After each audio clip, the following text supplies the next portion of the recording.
Bonsoir, peuple de Dieu, ceux qui sont bénis dans le nom puissant de notre Seigneur Nazareth. Aujourd'hui, je vais parler du jugement. Le jugement des hommes, les uns et les autres, bien sûr. Vous savez, dans la parole, il nous écrit plusieurs fois de ne pas juger.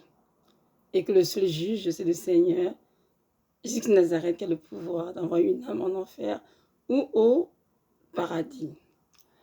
Et j'ai lu ces versets dans plusieurs années, moi aussi. Et je disais, Seigneur, je comprends pas ce que tu le dis. Que veut dire juger, que veut dire critiquer, dans le sens de détruire, comment dirais-je, de détruire l'âme, quoi, ou même de diffamer l'âme. Et avec le temps, j'ai compris, le Seigneur, en fait, que juger, c'est donner des avis ou porter une critique sur quelqu'un sans avoir toutes les données. Vous comprenez, sans toutes les données. C'est-à-dire, on émet une opinion ou une pensée qu'on n'aurait pas dû. Parce que c'est contraire à ce qu'elle est en train de vivre.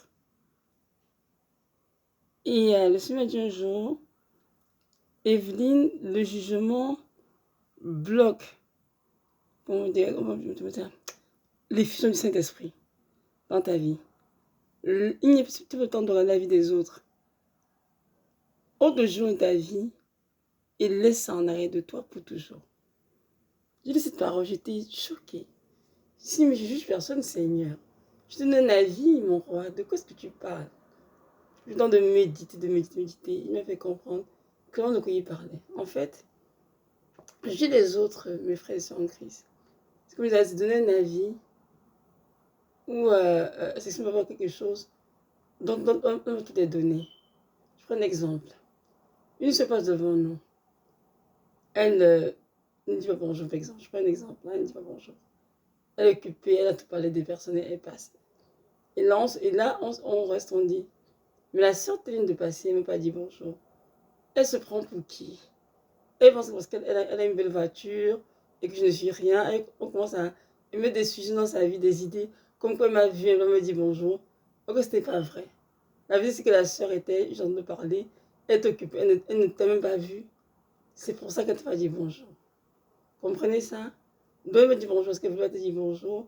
Maintenant, à toi, tu commences à formater des idées dans ta tête, comme quoi elle t'a vu, elle t'a snobé, elle va te dire bonjour, elle voulait se faire voir ce qu'elle ne va tuer, etc.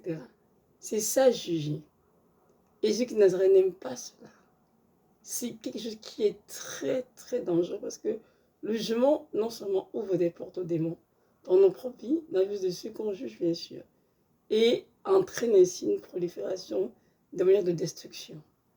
Nous devons faire attention à ne pas émettre les idées ou bien souvent suggérer les idées aux autres. Apprendre à être susceptible de la parole. L'amour ne suffit pas le mal. Donc si on aime vraiment besoin de dire peut-être un tel pense ceci, pense là, non. C'est extrêmement dangereux. Il y a mon premier mariage, hein. Il y a des fois, mon mari il a dit une chose. Le matin, j'ai commencé à grossir la chose dans ma tête. Et quand j'ai perdu, franchement, je pensais des choses tellement terribles, oh, que c'était même pas ça que je voulais faire allusion. Je me compte comme je m'étais trompée. Et je dis, oh, je t'en pardon, vous voyez, parce que j'ai jugé trop tôt, sans tous les données.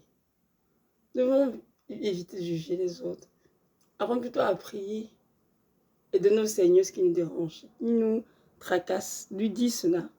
Et si le Seigneur a quelque chose à nous révéler concernant le frère et la soeur, il le fera. Tout simplement s'il le veut bien. Et s'il ne le veut aussi, il ne le fera pas, et puis c'est tout. Dans tous les cas de figure, nous devons éviter le jugement. Nous devons éviter vraiment de à juger les frères et sœurs. De dire la sœur telle, vu qu'elle a bien une jupe, elle est faite pour aller en enfer. Pourquoi tu dis ça à ta sœur? Peut-être qu'elle est dans une jupe, mais demain, elle va se sanctifier. Elle montre aussi avant toi. N'oublions qu'il y a la parole, hein, que les premiers seront les derniers. Ils seront les premiers. Oui, des gens comme dans nous sont des prostituées qui ont des choses de jour où elles vont recevoir la parole d'évangile pure, saine, mon Dieu. Elles vont courir dans les voies du Seigneur et être même encore centaines plus que nous. Elles auront compris la grâce qu'il est donnée d'être pardonné de tous les péchés. Donc, ne jugeons pas avant le temps. Et si vous n'en parlez plus, parce qu'on a pour la question des Corinthiens, nous va juger tout avant le temps. Nous devons faire attention, parce que le temps est dans les mains du Seigneur. Dieu met du temps, et le Dieu sait qui sera quoi, qui sera comment avec le temps. Donc, nous ne nous précipitons pas à juger, à donner des avis sur la vie des gens, sur ce qui les concerne, sans savoir exactement qui ils sont. Mieux vaut se taire, rester humble, et s'occuper de sa propre vie. Oui. Très souvent, on a tendance à s'occuper de la vie des autres. On sait ce que le frère, la sœur a fait. On passe tout notre temps sur les réseaux sociaux, qui a fait quoi. Et on désigne notre propre vie et la vie est entrée. Nous devons nous occuper de notre propre vie. L'apôtre Paul a dit que chacun se mêle de ses affaires. Que ma petite fille qui a dit que chacun se mêle de sa fougère. Oui, occupe ton propre cœur. Les avis des autres tranquilles. Arrête de juger les autres. Arrête de dire tu vas aller en enfer, tu vas aller au ciel, tu vas aller. Tu n'es pas établi juge. Le seul juge, c'est Jésus de Nazareth. Il y a des ceux qui paraissent sanctifiés, donc robe, tout ce que vous voulez, foulard, mais voile, tout ce que vous voulez, une couverte, mais dans leur cœur, mon Dieu, se cachent des rapines, des ronces. Une telle sœur n'ira jamais au paradis, même si physiquement elle paraît être sanctifiée. Vous comprenez? Donc c'est important de ne pas se fier aux apparences, de ne pas juger les autres, mais vraiment de laisser le Seigneur de le faire, parce que c'est son travail à lui. Nous, ce que Dieu nous demande à nous, c'est de nous aimer, de nous, comment dirais-je, de nous supporter, de nous pardonner s'il y a des problèmes entre nous, va nous réciproquement comme Christ nous a pardonné. C'est tout. De rester unis dans la paix et de développer la tranquillité. Mais oui. Je vous donne un autre exemple pour vous aider à comprendre bien de quoi je parle, le jugement.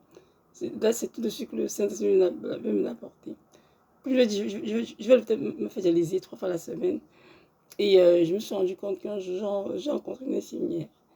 Et on a échangé un peu. J'ai trouvé pas un peu froide. Et j'ai dit dans mon cœur, oh, elle était tellement froide, cette infirmière. Elle est bizarre. J'ai dit quelque chose comme quoi elle était bizarre. Tout de suite, il m'a repris. Il m'a dit, ne dis pas ça. Tu la connais pas, il ne la juge pas. Je vois qu'elle est froide, que je ne la connais même pas. Tu dis quelques minutes, je dis, c'est vrai, Seigneur. Je me suis repenti pour cela. Vous voyez, donc ce sont des petites pensées qu'on a sur les autres, sans le dire. Ce sont des opinions, des avis que l'on donne sans connaître les personnes pour de vrai. Et Dieu n'aime pas ça. Donc, mon frère, ma soeur, si tu faisais cela, je t'encourage à renoncer au jugement. Pardon, Seigneur, pour tout ce que tu as jugé, il ne commence plus. Veille sur ton propre cœur à toi. Occupe de ta propre vie. Les avis des autres tranquilles. Vis ta vie. Et ce qu'il en sera de regarde le Seigneur de Nazareth. Si tu veux quelque chose pour une âme, prie. C'est tout. Et si Dieu va lui parler avec le Saint-Esprit. Sinon, prie et puis c'est tout. Laisse tout tomber.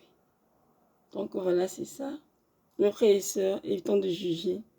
Évitons de critiquer. Les critiques destructives là. Évitons toutes ces choses qui alimentent les démons.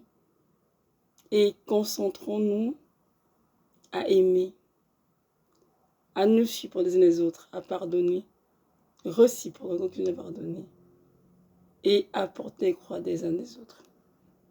Donc voilà. Soyez richement bénis, notre Dieu, fortifiez puissamment et vous avez préparé adéquatement pour son retour. Shalom, shalom.